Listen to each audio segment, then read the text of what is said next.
I apologized for an unattractive wife. During our wedding ceremony, my mother-in-law suddenly grabbed the microphone from my father-in-law, who was giving a speech. She blurted out harsh words. I'll discipline her properly from now on to at least make her a better wife on the inside, looking satisfied, which was a stark contrast to the shocked silence that filled the room. I was stunned and turned to look at my husband, only to find him smirking disturbingly. My mind went blank and my body trembled from the surprise and shock. An older gentleman purposefully made a loud noise as he stood up from his seat. "Is that all you wanted to say?" he asked, drawing everyone's attention. He then walked toward me confidently. My husband's eyes widened in surprise when he saw him. Ignoring my husband's reaction, the man took my arm and said, "Let's get out of here." Before I could say anything, he led me out of the reception hall, dragging along the wedding dress I never wanted in the first place. As we walked through the hotel corridor, a flood of thoughts filled my mind. My name is Angela, a 35-year-old woman who grew up in a single-parent household after my parents divorced when I was in elementary school. In my 20s, my mother fell ill and needed care, so I balanced work and taking care of her. I was still single in my 30s when I met a man named Steven. He proposed to me despite knowing about my responsibilities toward my mother, after meeting me at work where I assisted him at the reception desk. Steve was a great guy, and I thought I might never get another chance to marry if I didn't take this opportunity. But I couldn't just leave my mother alone. After a year of dating, I struggled with my decision. However, Steve reassured me, saying, "I know how much you care about your mother, so why don't we become a family of 3? Touched by his proposal, I decided to marry him. When we announced our marriage to our parents, my mother was overjoyed, but my soon-to-be mother-in-law, Ruth, had a completely opposite reaction. "I'll tell you up front, I don't recognize a woman from a single-parent family as a worthy wife," she said sharply when we visited Steve's house to introduce ourselves as a couple for the first time. From then on, every time we met for wedding preparations, she responded to everything I said with sarcasm. "She's just an old hag past her prime, and she's got a mother to take care of." "My poor son," she would say. I could tolerate her insulting me, but I couldn't stand her speaking ill of my mother. After all, it was Steve who said he wanted to be part of our family. "I bet you used some sly tricks to seduce my son," she accused. "I didn't do such a thing," I replied. "Well, your mother probably cheated on your father, and that's why he left." Ruth would lash out. Every time I tried to defend myself, she would attack me even worse. I thought about talking to Steve about it, but I didn't want to burden him with this unnecessary worry so close to our wedding. Ruth became more emboldened and interfered in the wedding plans. She even showed up the day we were picking out the wedding dress with my husband. "I'll choose the best wedding dress for you," she announced. "Mom has a great sense of style. She'll definitely pick a good dress if you're happy about it, aren't you?" My husband chimed in. I appreciated their intentions. "I want to choose my own dress. But I want to choose a dress that I personally like," I responded. "But I came all this way for you. I'm so disappointed," my mother-in-law said, sounding wounded. "Hey, don't make Mom cry," my husband snapped at me. He always sided with his mother, especially when she played the victim. But I couldn't give in when it came to my wedding dress, a highlight of the wedding. "I'm really sorry, but I'll be choosing my own dress. This is a once-in-a-lifetime event, and I want to be completely satisfied with it," I stated firmly. Reluctantly, my mother-in-law backed off, but she held a grudge. On the morning of the wedding, she did something unthinkable. "What an awful dress. The veil's tasteless too. You'd look better wearing a garbage bag with a supermarket sale flyer on your head," she exclaimed when she saw my wedding dress in the dressing room of the hotel where the ceremony was held. I was upset but wanted to avoid trouble on my big day, so I tried to stay calm. My mom, who loves sewing, made the veil herself. We chose the dress together. "I really like it," I replied. "You're going to wear something chosen by a woman who cheated and got dumped by her man," my mother-in-law suddenly shouted, furious. Then she splashed canned coffee from her purse all over my dress. "Stop it. What are you doing?" I exclaimed, watching in horror as my dress turned brown. I grabbed a towel to wipe it, but it was too late. The dress was ruined. "This is what happens when you don't listen to me. I've left a dress I chose with the ceremony staff. You're wearing that for the wedding, okay?" she stated and left the dressing room. She must have planned this, bringing the coffee to ruin my dress and having another one ready. Shaking with anger and frustration, I headed to the waiting room where my husband was and tearfully explained what happened. This is so unfair. It's going to ruin the wedding. What do you want me to do about it? He retorted. It's what your mother did. I've been silent until now, but there were other times. Enough already. You're annoying, he interrupted, shouting in anger. His expression was just like my mother-in-law's when she spilled the coffee on my dress. I was taken aback by his sudden change in attitude, but he quickly apologized. Oh, I'm sorry. I just can't deal with this right now. My husband was sweating and looked extremely tense. Feeling sorry for losing my temper, I decided to calm down and listen to him. You seem pretty stressed out. What's going on? I asked. Actually, the CEO of my company is suddenly attending our wedding. He happened to be at the hotel for work and met my boss. After hearing about our wedding, he prepared a gift and decided to attend since there was an empty seat due to a colleague's illness. What a coincidence. Showing off your skills here might lead to a promotion. You don't have time to worry about your dress. Just do as my mother says. I didn't appreciate his attitude, but it seemed useless to argue. I decided to leave the scene. Then the wedding began. The ceremony at the church on the hotel's rooftop went smoothly, and I was relieved until the family speeches at the reception. My mother-in-law went all out. Raised in a single-parent household, she lacks common sense and is an ugly bride, but I'll make sure to discipline her, she declared loudly, ignoring my father-in-law's pleas to stop. Just as I was about to explode with anger, a middle-aged man stood up with vigor and came over to me. You don't belong in a place like this, he said, staring at my mother-in-law. Then he started to lead me away. Who is that old man interrupting my speech? What nerve does he have? My mother-in-law shrieked as she watched the man leading me away. She shrieked, but next to her Stephen was turning pale. Why is the CEO here?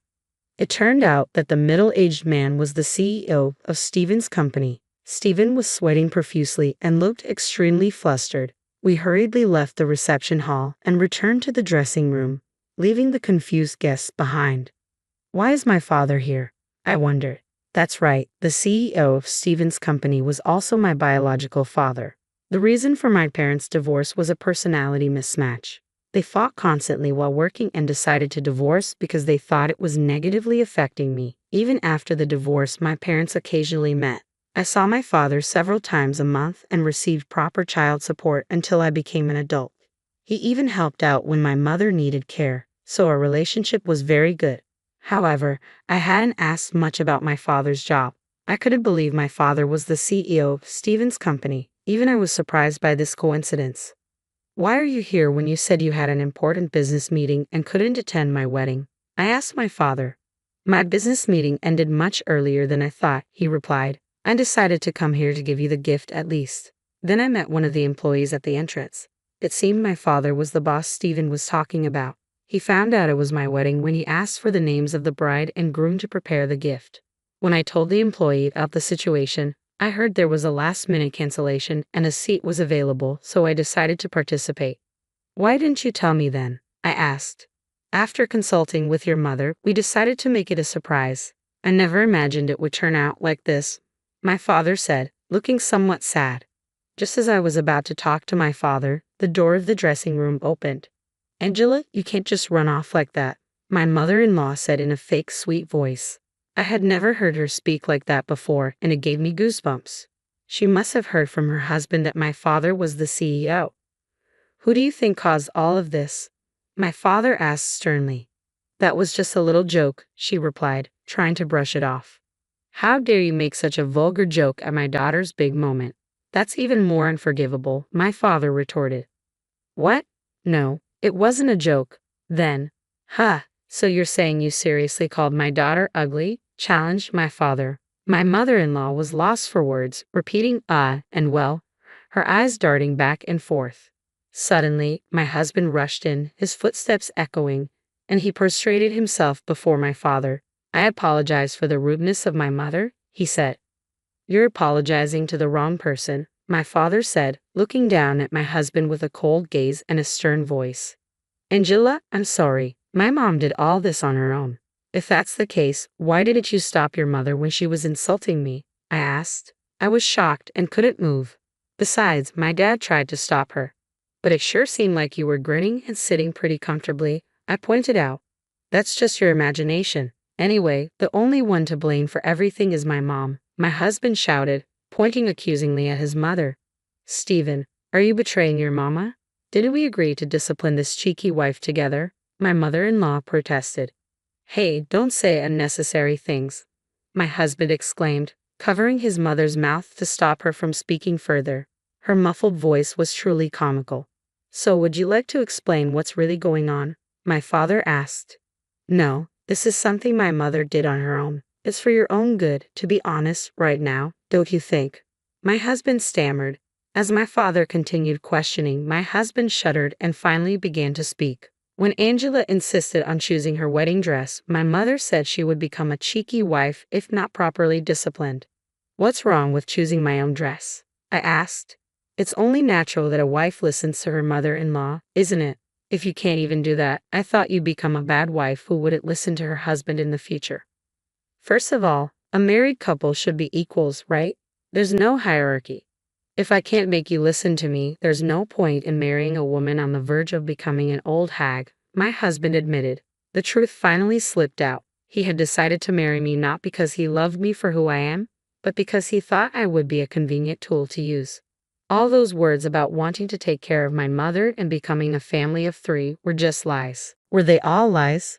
Of course, you had plenty of savings, didn't you? I was planning to use that to build a 2-family house. I wanted to make you work like a slave and live happily with my mother, but now it's all ruined. Once my husband started speaking his mind, there was no stopping him.